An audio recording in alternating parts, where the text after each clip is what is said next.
नमस्कार किसान भाइयों, आज बात करने वाले हैं गोबर की खाद के बारे में। उसको खेत में कब डालना चाहिए और कितनी मात्रा में डालना चाहिए, इसके बारे में बात करेंगे। तो अगर वीडियो में नए हैं तो चैनल को सब्सक्राइब कर लें, बेल आइकन को प्रेस कर लें, जिससे आपको नोटिफिकेशन मिलती रहे। वीडियो की करते हैं शुरुआत। मेरा नाम है पंकज मौर्य। तो गोबर की खाद किस प्रकार से डालना है, पहला काम हम किसान लोग गलती यही करते हैं, किस प्रकार की हमें गोबर की खाद डालनी है, इतनी पुरानी होनी चाहिए।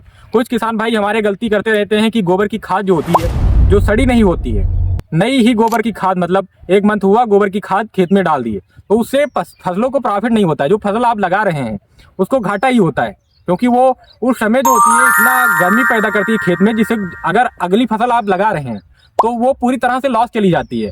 क्योंकि अगर फसल इतना लॉस चली जाएगी तो आपका उत्पादन क्या मिलेगा। तो हमें गोबर की खाद कितनी पुरानी डालनी है, लगभग 5-6 महीने पुरानी आपको गोबर की खाद लेनी है और उसको खेत में अच्छी तरह से बिखेर देना है। हमारे पीछे देख सकते हैं ये सारी गोबर की खाद पड़ी हुई है।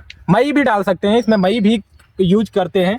जो चीनी मिल द्वारा वो मई निकलती है उसको खेत में बिखरा सकते हैं। हमारे पीछे देख सकते हैं पूरी तरह से बिखेरी हुई है और इसी प्रकार से मतलब खेत में पूरी तरह से आपको बिखेर देना है। अगर खेत में पूरी तरह से बिखेरते नहीं है, एक पास रह जाती है, तब भी आपको हानिकारक प्रभाव, आपकी फसल पर हानिकारक प्रभाव छोड़ सकती है। क्योंकि गोबर की खाद या आप मई वगैरह डाल रहे हैं तो उसको मिनिमम मात्रा देनी होती है, वरना अगली फसल आपकी बर्बाद चली जाएगी, क्योंकि उससे प्रॉफिट नहीं मिलेगा। क्योंकि आपको मेनली यही काम करना होता है कि हमें उतनी मात्रा में देना चाहिए जितना मतलब पौधे एब्जॉर्ब करें। इतना नहीं देना है कि पौधे ही मर जाएं, तो इतना नहीं देना है। हमें किस प्रकार से मतलब अगर आपका 1 हेक्टेयर का खेत है तो उसमें 10 से 15 टन गोबर की खाद डालें।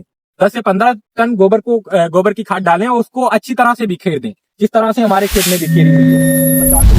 जो गोबर की खाद है उस प्रकार से बिखेर देना है। उसके बाद क्या करना है, आपको उसको जुताई कर देना है, या आपका पानी लगाने वाला खेत है, अगर उसमें नमी नहीं है तो अच्छी तरह से नमी कर देना है। क्योंकि हम हमारे खेत में देख सकते हैं, मैंने पानी भी इसमें लगाया हुआ है और थोड़ा थोड़ा पानी भर देना है। इसको बढ़िया से मतलब इसी में मिक्स हो जाए, जिससे आपके जो ये खाद है इसी में मिक्स हो जाएगी और इसका जो इसकी नमी है, नमी जब सोख लेगी तो ये अच्छी तरह से लगती है खेत में।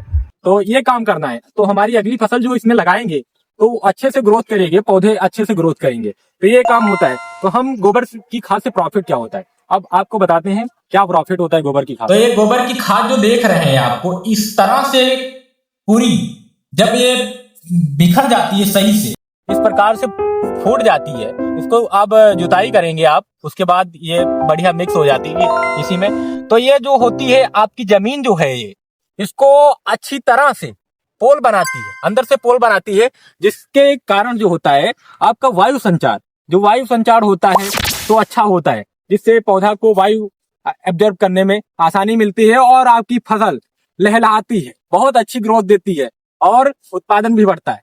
और दूसरा काम क्या होता है, जो पानी होता है उसकी एब्जॉर्ब करने की क्षमता बढ़ा देती है।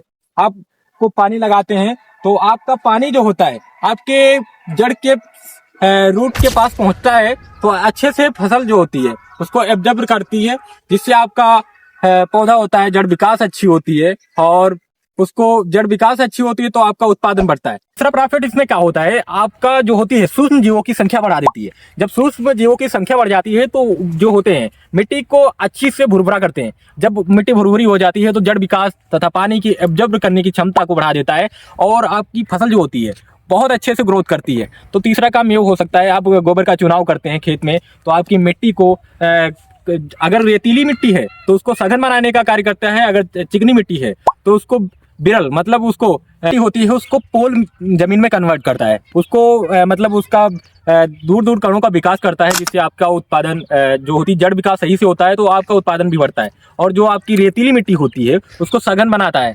तो ये गोबर की खाद चुनाव करके आप अपनी मिट्टी का सुधार भी कर सकते हैं। क्योंकि मिट्टी अगर चिकनी है, अगर बलुई है तो उसको आप इस तरह से कन्वर्ट कर सकते हैं। आप रेतीली मिट्टी है तो उसको चिकनी बना सकते हैं, अगर चिकनी मिट्टी है तो उसको कणाकार उसका जो होता है प्रोसेस उसको सही कर सकते हैं। तो मिट्टी का मेनली चुनाव, अगर गोबर की खाद का चुनाव करते हैं तो मिट्टी भी अच्छे से सुधर जाती है आपकी। और चौथा कार्य इसमें क्या होता है, जब आप गोबर की खाद डालते हैं तो आपके ये जल प्रतिरोधक क्षमता को बढ़ा देती है। जल प्रतिरोधक क्षमता मतलब इसमें जो होता है पानी एब्जॉर्ब करने की क्षमता, मतलब इसका जल जो होता है, वैसे आपका क्या होता है लीचिंग प्रोसेस जो वाला जल जो होता है नीचे उतर जाता है, जिससे आपको फसलें ले नहीं पाती हैं सही से और पौधे पर काफ़ी सारा असर पड़ता है। ये जो गोबर की खाद आप देख रहे हैं, तो ये क्या होता है, जब इसमें मिट्टी में पड़ती है इस प्रकार से, तो ये एक प्रकार की लेयर तैयार करती है। जब लेयर तैयार होती है तो ये लीचिंग प्रोसेस से जो हमारे खाद उर्वरक होते हैं और मैनुअल फर्टिलाइजर जिन्हें बोलते हैं, जो वो लॉस नहीं जाते हैं। जब लीचिंग प्रोसेस नहीं होता है तो वो ज़मीन की सतह के नीचे नहीं जाते हैं और हमारी फसल तक अच्छे से पहुंच जाते हैं, जिससे हमारी फसल जो होती है ग्रोथ अच्छी करती है। और ये देख सकते हैं, इसको हम सोना कह सकते हैं, एक प्रकार से मिट्टी के लिए सोना का काम करता है, क्योंकि काफ़ी सारी हमारी हेल्प करता है, चाहे सूक्ष्म जीव को लेकर हो, चाहे जल धारण क्षमता हो, चाहे हमें पानी की जल प्रतिरोधक क्षमता हो, सभी को बढ़ाता है। तो हमें गोबर की खाद चुनाव करना ही है। अगर गोबर की खाद चुनाव किस खेत में करना है, तो आपका खेत समतल होना चाहिए। समतल नहीं है तो गोबर की खाद आप डाल रहे हैं, पता लगे आपको आप गोबर की खाद चुनाव किए हैं, आप सिंचाई करते हैं, तो उसके पास जो होते हैं मैनुअल फर्टिलाइजर जो हम डालते हैं, एक जगह इकट्ठा हो जाते हैं। तो इकट्ठा हो जाते हैं तो आपको अच्छी तरह से नहीं लगते हैं, क्योंकि जब खेत लेवल होता है तो मैनुअल फर्टिलाइजर जो डाल रहे हैं आप अच्छी मात्रा से लगते हैं। हर पौधों को बराबर का हक मिलता है उनको लेने का। जब आप उनको सही मात्रा में नहीं डालते हैं, अगर आपका खेत लेवल नहीं है, तो हमारा के पीछे देख सकते हैं, हमने अभी कंप्यूटर करहा का चुनाव किया था। अगर आपने शॉर्ट वीडियो मेरा देखा होगा तो उसमें शॉर्ट वीडियो भी डाला है, लॉन्ग वीडियो भी पड़ा होगा यूट्यूब पर। आप नहीं देखे हैं तो उसको देखें, कंप्यूटर करहा खेत में कैसे चुनाव करें उसके बारे में पूरा मतलब वीडियो में डिस्कस करें हैं, और किस प्रकार से लगता है उसके बारे में सारी जानकारी बताएं। तो इधर देख सकते हैं पूरा खेत मेरा है, ये फील्ड है, पूरा कंप्यूटर करहा का चुनाव किया था इसमें। और जिस प्रकार से कंप्यूटर करहा का चुनाव करते हैं तो हमारी काफ़ी सारी लागतें जो होती हैं कम हो जाती हैं। जैसे सिंचाई की सुविधा, जैसे आप सिंचाई कर रहे हैं 4 घंटे की जगह 2 घंटे टाइम लगता है, तो हमारा पानी जो होता है समान मात्रा में लगता है। उसमें क्या होता है, लीचिंग प्रोसेस हो, कहीं आपकी जल निकासी हो, कहीं पर ज़्यादा पानी भर जाता है तो जल निकास में जो होती है समस्या होती है किसान भाइयों। तो हमें जल निकास की समस्या से भी जूझना नहीं पड़ता है। अगर मैनुअल फर्टिलाइजर स्प्रे कर रहे हैं, कोई दवा पेस्टिसाइड स्प्रे कर रहे हैं, तो उसमें काफ़ी सारी कठिनाइयाँ आती हैं।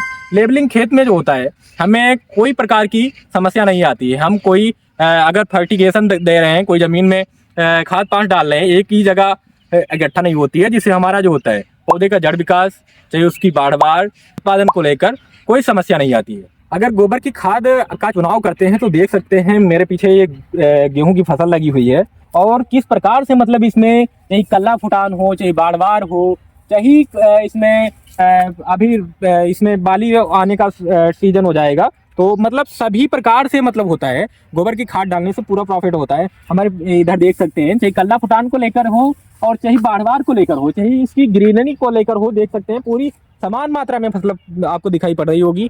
अगर आप भी गोबर की खाद या मई जो चीनी मिल द्वारा निकलती है उसका चुनाव करते हैं, तो आपकी मिट्टी का सुधार, मतलब आपकी ज़मीन का सुधार तो होता ही है, और आपकी प्रतिरोधक क्षमता, जल प्रतिरोधक क्षमता हो, चाहे आपके खाद उर्वरक लगने की क्षमता हो, सारा मतलब अच्छे से होता है। अगर चैनल पर नए हैं तो चैनल को सब्सक्राइब कर लें, बेल आइकन को प्रेस कर लें। तो मिलते हैं नेक्स्ट वीडियो में। जय हिंद, जय जवान, जय किसान।